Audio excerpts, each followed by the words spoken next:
အင်္ဂလိပ်စာကြောင်းဒီအားလုံးရဲ့အဓိက formula လေးကိုဒီနေ့ပြောပြချင်ပါတယ်။အဲ့ဒါကဘာလဲဆိုတော့ modifier plus subject plus verb plus object or subject complement plus modifier အောက်မှာအတူကောက်ပေါ့နော် modifier ဆိုရင် am subject ဆိုရင် s ဟာလား am s v o c m ပေါ့ကဲတစ်ခုချင်းစီကိုလေ့လာကြည့်ရအောင် s ဆိုတာက subject ကစာကြောင်းတစ်ကြောင်းမှာအဓိက character main person or thing ဟုတ်ပြီနော်ကဲပြုလုပ်သူပေါ့ညီမလို့ပြောမယ်ဆိုရင် v ကကြတော့ verb သူကကြတော့ subject ကဘာပြုလုပ်လဲ subject ကဘာဖြစ်လဲ what the subject does or is ညီမလို့ဘာသာပြန်မယ်ဆိုရင် Korea ပေါ့နော်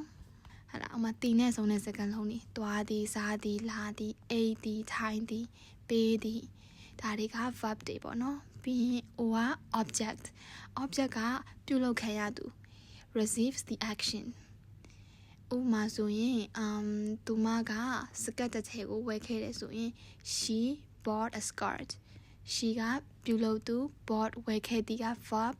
a skirt ကကြတော့ object ကဲအဲ့ဆိုရင် C ကိုကြည့်ရအောင် C ဆိုတာ complement မြန်မာလိုဘာသာပြန်မယ်ဆိုရင်ဖြည့်ဆွတ်သူ describes or renames the subject or object subject ကဘာဖြစ်တာလဲ object ကဘာဖြစ်တာလဲကိုဖော်ပြခြင်းတဲ့စကားလုံးတွေပေါ့ complement တွေအဲ့ဒါကြတော့ဥပမာလေးတွေကိုကြည့်ရင်ပိုပြီးနားလည်သွားမယ်ပြီး M က modifier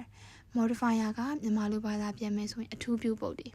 ပမာနေရာပြပုတ်အချိန်ပြပုတ်အကြောင်းပြချက်တွေကိုဖော်ပြတဲ့စကားလုံးတွေအဲ့လိုမျိုးတွေကို modifier လို့ခေါ်တယ်